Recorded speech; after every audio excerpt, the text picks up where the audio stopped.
화요기도에 함께 하시는 모든 성도님들 환영합니다. 찬미가 279장 세상 모든 죄악에 빠져 함께 찬미 부르겠습니다.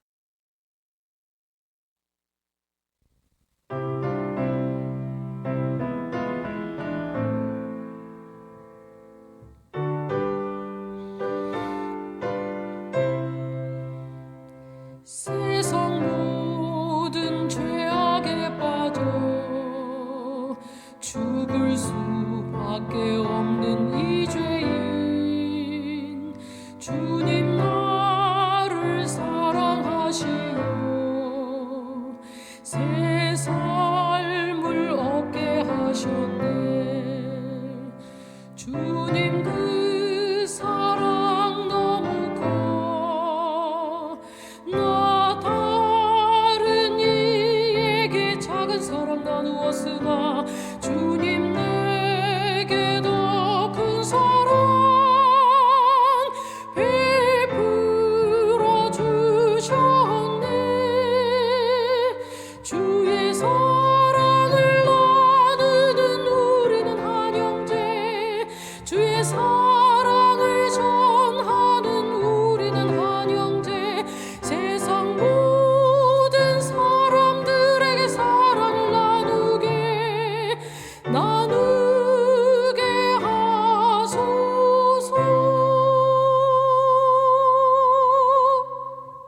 성도님 여러분들 안녕하십니까? 명절 잘 보내셨지요? 명절이 스트레스를 받는 시간이기보다는 힐링되는 시간이었기를 바랍니다. 저는 우리 성도님들이 주님의 주시는 그 은혜 안에서 모든 가족이 하나 되어 행복한 시간을 보냈을 것이라 생각합니다. 하나님께서 더 큰 은혜로 우리 성도님들의 2023년에 남은 시간들을 채워주시기를 바랍니다. 더 힘을 내어서 열심히 주님의 영광을 위해서 살아가시기 바랍니다. 하나님께서 우리의 삶을 통해서 높임 받으실 것입니다. 욥이 3, 그의 마지막을 생각해 보면 참 감동입니다. 힘들고 어렵고 좌절할 수밖에 없는 상황이었음에도 그는 끝까지 하나님을 믿었습니다. 그리고 붙들었습니다. 하나님은 그러한 욥을 회복시키시고 더 크게 사용하셨겠지요. 이를 생각하면 우리가 이 힘든 현실 속에서도 왜 버티고 견뎌야 할지 그 이유가 분명해지는 것 같습니다. 그러지 않아도 힘들었을 욥을 완전히 무너뜨리기 위해 사탄이 얼마나 노력했습니까? 그는 최선을 다했습니다. 그가 사용했던 최고의 무기는 사람이었습니다.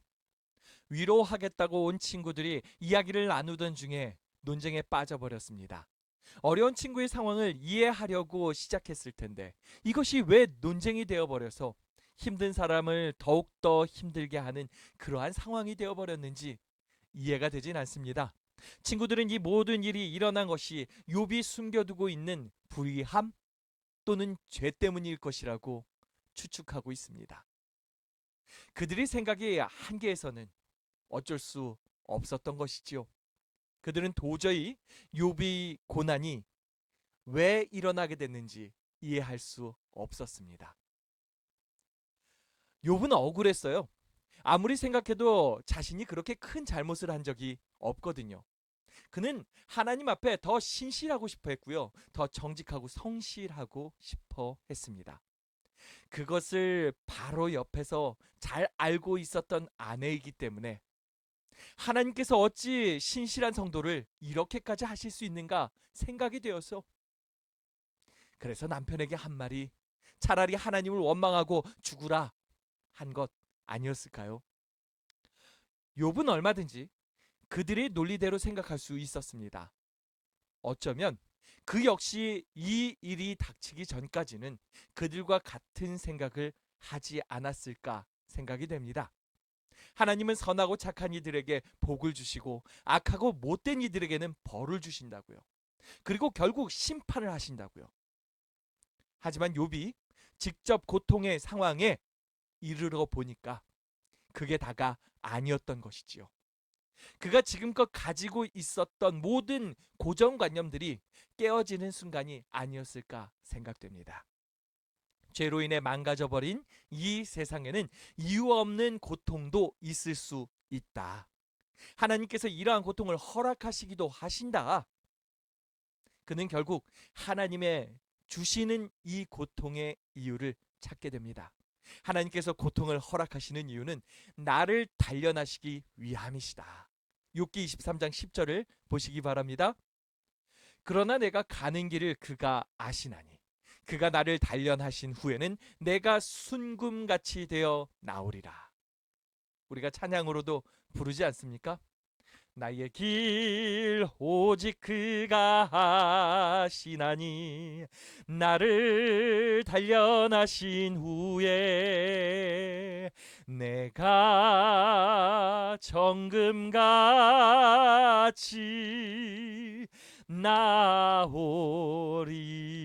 나오리라. 욥은요, 하나님을 끝까지 믿었습니다. 의로우신 재판장께서 나를 잘 아신다. 그는 하나님께서 자신을 공정하게 판결하실 것을 믿었습니다. 지금은 비록 갑작스런 고난으로 힘들고 어렵지만 능히 감당할 만한 힘을 주실 것이라는 것을 믿었고요. 그리고 결국 하나님께서 나를 구원하실 것 역시 믿었습니다. 이러한 믿음은 우리에게도 꼭 필요한 믿음 아니겠습니까? 이 세상에서 사탄의 맹렬한 공격이 이어지고 있지요. 그렇게 우리의 삶은요, 어렵고 힘든 일이 있을 수밖에 없었습니다. 하나님께서도 허락하신 것이거든요. 사람들은 이러한 상태에 나에 대해 함부로 말하기도 하지요.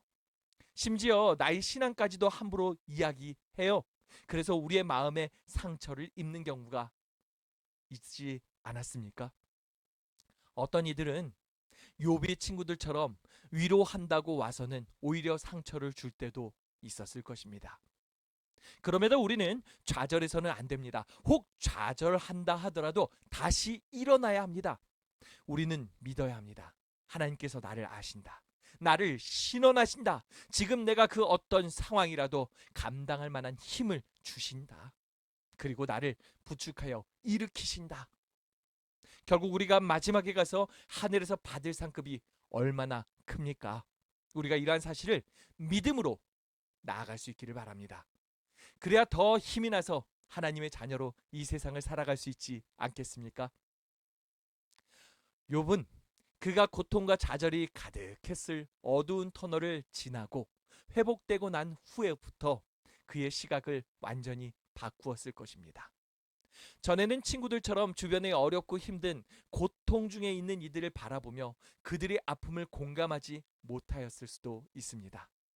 어쩌면 그 친구들처럼 함부로 정죄하는 실수를 범하지 않았을까라는 생각도 해보게 됩니다. 하지만 그가 경험했던 아픈 기억들은 더 이상 그러한 이들을 그리고 그러한 일들을 그런 식으로 바라보지 못하게 하였습니다. 자신이 전에 그들의 처지에 있어 봤잖아요. 그는 그들이 자신처럼 이유 없는 고통을 당하고 있을 수도 있다는 생각을 했을 것입니다. 그들을 동정하고 그들을 이해했겠죠. 그리고 가슴속 깊이 그들을 도울 수는 없을까라는 생각을 했을 것입니다. 아마도 욥은요, 어려운 이들을 위해서 자신이 할 수 있는 일들을 찾지 않았을까 하는 생각이 듭니다. 마치 우리들처럼요.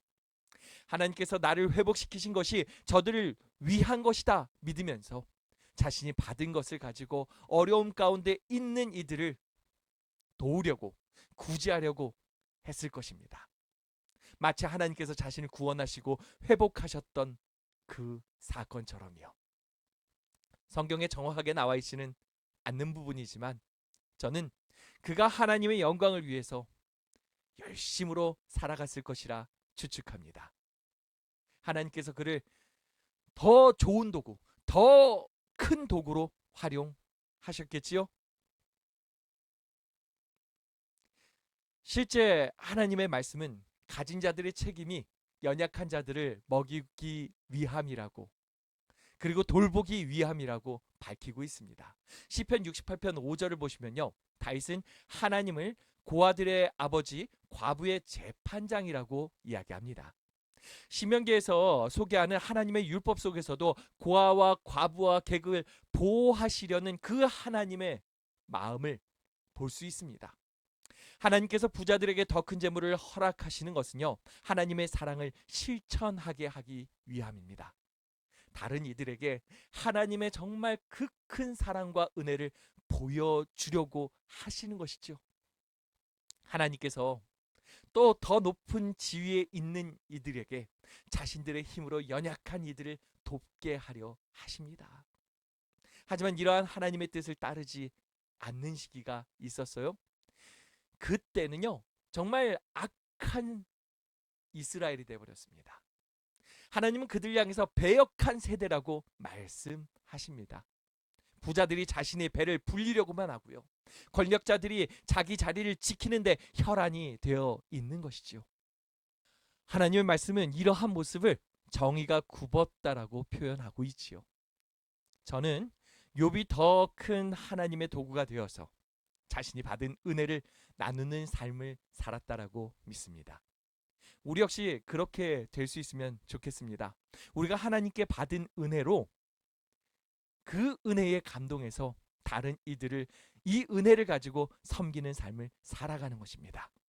우리가 더 멋진 그리고 더 값진 그리스도인의 삶을 살 수 있기를 바랍니다. 하나님께서 우리를 통해서 영광 받으실 것입니다. 오늘 드디어 우리의 동행 묵상이 욥기 37장을 지나고 있습니다.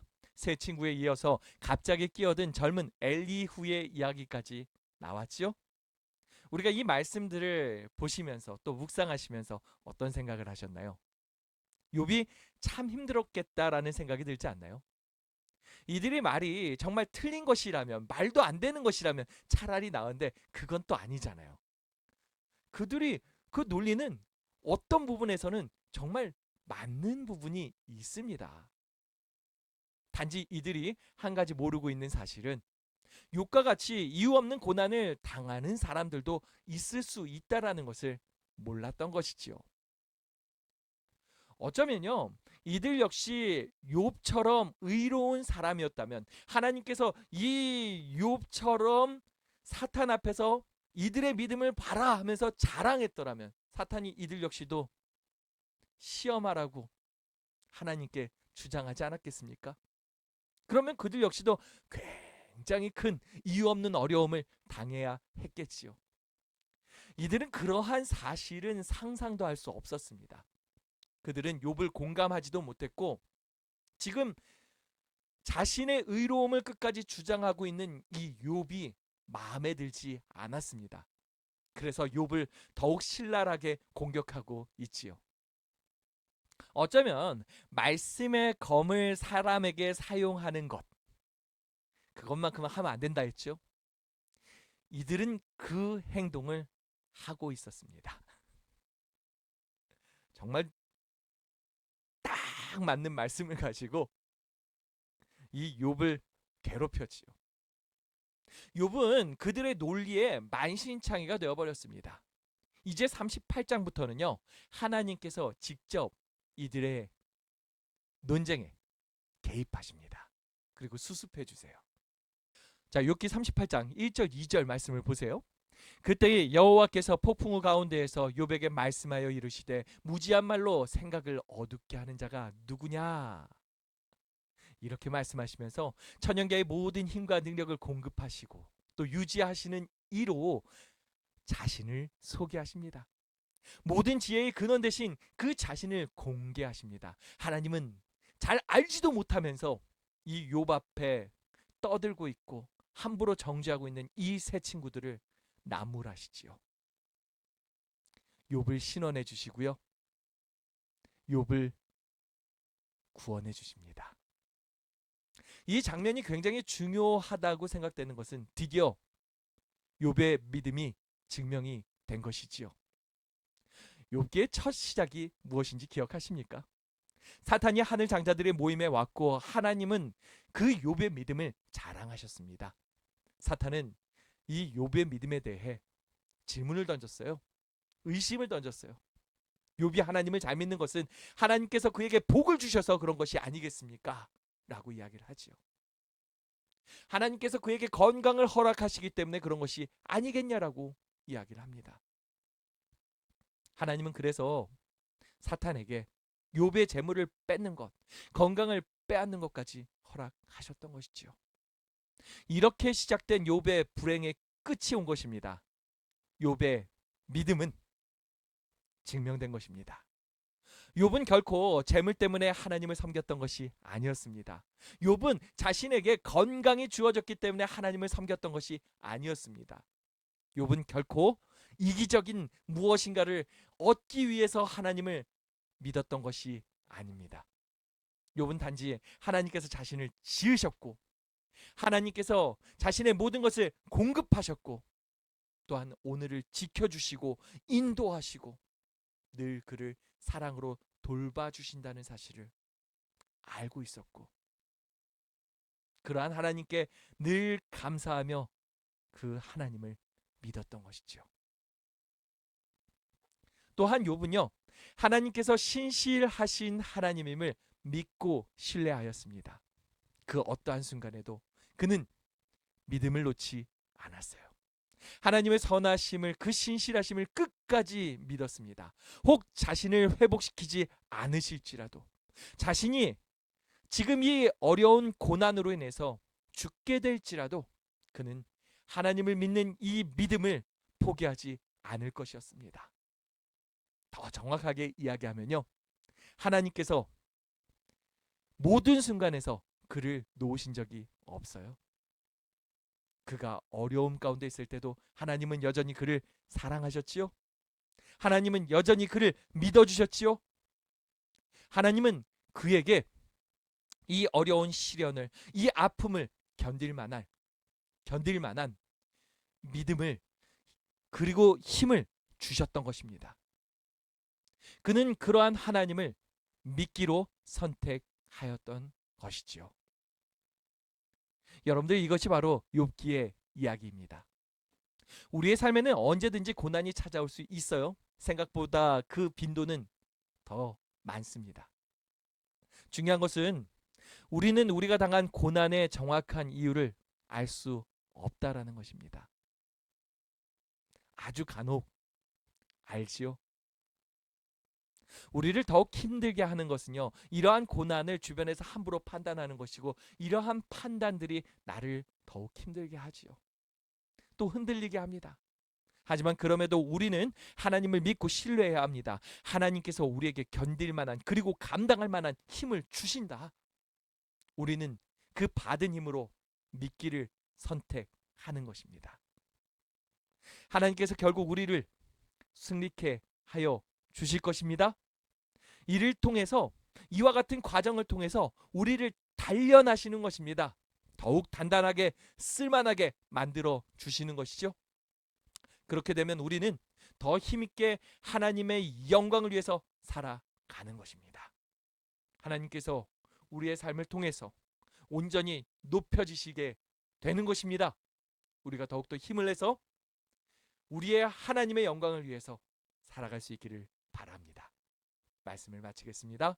이제 함께 기도하는 시간을 갖겠습니다.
함께 기도하겠습니다.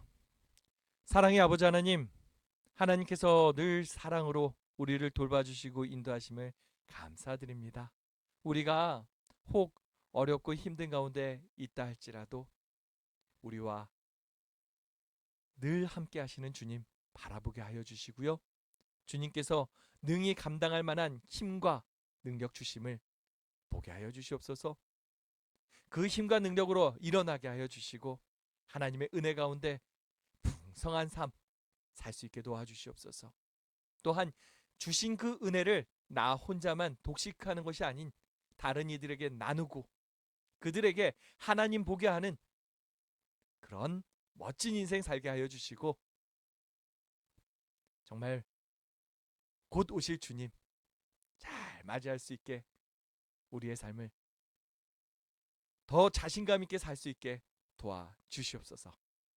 늘 함께 하시는 주님께 감사드리며 사랑의 예수님 이름으로 기도합니다. 아멘. 예배가 마쳤습니다. 이제 내일부터 연휴가 마치고 본격적인 또 한 주를 보내야 되는데 모두 힘내시고 주님 안에 승리하는 삶 사시길 바랍니다. 또한 이번 주말에는 이번 또 안식일에는 야외 예배가 준비되어 있습니다. 역곡교회와 함께하는 시간입니다.